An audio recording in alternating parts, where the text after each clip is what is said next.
I need to actually feel the emotion inside me or my performance isn't real. Really? And we believe that. Man, this one does real damage.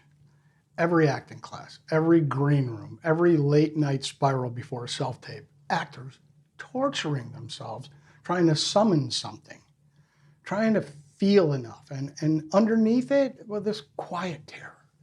What if I can't get there? What does that make me? I'll tell you right now where I land, and it's going to be a relief to some of you. You do not have to gut yourself to do good work. I did a whole episode on the suffering lie, and this is the first cousin, so let's take it apart. Now, here's something that should stop you cold. An audience can't actually tell whether you're feeling it or not. And this got tested. Real audiences watching method-trained actors and non-method actors perform the same scene side by side. And people couldn't reliably tell them apart. Worse than that, for the you have to feel it crowd, they rated the non-method actors as conveying more of the character's emotion. More. So whatever's happening inside you, well, that is not the thing reaching them. What reaches them is what you do, the specific, precise behavior. Now hear me, okay? Hear me right, because this is easy to take the wrong way. I am not saying the feeling is fake or that it doesn't matter. I'm saying the audience isn't a lie detector wired to your insides. They're reading your actions, not your bloodstream, which raises a real question. If they're not responding to your inner state, where did we ever get the idea that feeling is the job? Well, that goes back further than you'd think, and the source has a twist. Everybody blames Stanislavski for this, but the tradition he started corrected itself. The teachers who came out of that lineage, some of the most important acting minds of the last century, worked in it, and then broke away from the dredge up your own real memories approach. Why? Well, because it was unhealthy and it was self-absorbed. They asked a pretty blunt question. Why would we make the actors keep tearing open their own wounds just to do a job? And the answer they landed on was, we shouldn't. And here's the twist most people don't know. Stanislavski himself, late in his life, shifted toward physical action, toward what the character does. The man whose name gets used to justify all this emotional self-surgery spent his last years moving away from it. So the authority actors cite to defend chasing the feeling, follow it past the famous name, and it argues against them. But knowing the history doesn't stop anybody in the moment. When the feeling won't come, the instinct is to force it, and forcing it has its own very specific way of blowing up. Pushing harder for an emotion is the one move guaranteed to show the audience nothing real. Here's what happens when you can't feel it and you try to force it. You generate the symptoms of an emotion, the scrunched up face, the shaking voice, with nothing underneath driving them.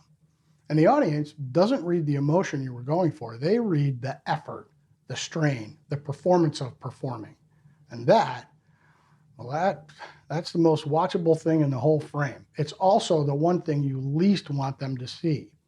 The cruel little joke is that the harder you work at it, the more the machinery shows. So the fix actors reach for, try more, go bigger, dig deeper, actively makes it worse. And underneath that, the whole panic is a basic misunderstanding about what you're even supposed to be building from in the first place. Because it was never the feeling. Emotion isn't the raw material of acting. Treat it like it is, and you'll have nothing to build on. Here's the thing about emotion. It's shy. It never shows up the same way twice. You can't poke it with a stick and make it appear. It comes when it comes. It looks different every single time, and you cannot reproduce it on cue, which means it cannot be the foundation of a repeatable performance. You can't build a house on something that won't hold still. But behavior, you can build specific physical action, what you do. You can identify it, rehearse it, repeat it, and deliver it on take 3 at 11 o'clock at night when you're exhausted and the director just changed the blocking. Now, here's how I actually work, and it is not glamorous. I don't sit in my car trying to squeeze out a tear. I read the script until I understand the person. What do they want? What are they doing to get it? Where were they the moment before the scene even starts? Where are they coming from? Physically, mentally? Then I walk in and react to whoever is in front of me. 20 years in the Navy taught me the thing that actually books work, and it's boring. Show up prepared. And now the part I really need you to hear, because it's easy to take this cold. I am not telling you to go numb. The feeling still matters, but it's the guest, not the foundation. You do the action, you stay genuinely engaged with the other person, and the emotion shows up on its own. Or it doesn't, and the scene still works, because you're doing something true. The emotion is the byproduct. It was never supposed to be the fuel. And chasing the feeling isn't just ineffective, it carries a real measured cost. Like I said, I've got a whole episode on the suffer for your art lie, so I'll keep this tight, but the research is not subtle. Emotionally invasive acting practices leave actors carrying unresolved emotion long after the work is done. Anxiety, depressive symptoms, stress. Performers are about twice as likely as everyone else to deal with depression. Twice. And here's the part that should make you angry. The industry teaches you how to open up. Almost nobody teaches you how to close back down. You get trained to crack yourself wide open, and then you get sent home to deal with whatever came out. And don't think this is just a long run-on Broadway problem. It's happening in self-tape rooms, in the car on the way home from a one-day co-star gig, in the hour after you hit submit and you can't stop running the scene in your head. The cost is real, and mostly nobody's helping you manage it. So when somebody tells you the going there, the gutting yourself is the job, they're handing you a wound and calling it craft. The thing is, the way out was never about feeling less or feeling more. It's about where you're pointing your attention. The reason most actors struggle with this has nothing to do with emotional range. It's a problem of where the attention is pointed. And this one I will name because it is the single most useful idea in the whole conversation. Sanford Meisner figured out that most actors fail for one reason. Their attention is on themselves, on their own feeling. Am I feeling it yet? Do I look like I'm feeling it? Is it coming? Meanwhile, the actual scene, the other person, the thing happening right in front of them goes ignored. So the work of getting better isn't learning to feel more, it's learning to get out of your own head and onto your partner. React to what's actually there. Let your behavior do its job and let the emotion arrive as a byproduct of being genuinely engaged, instead of hunting it like it's hiding in a closet.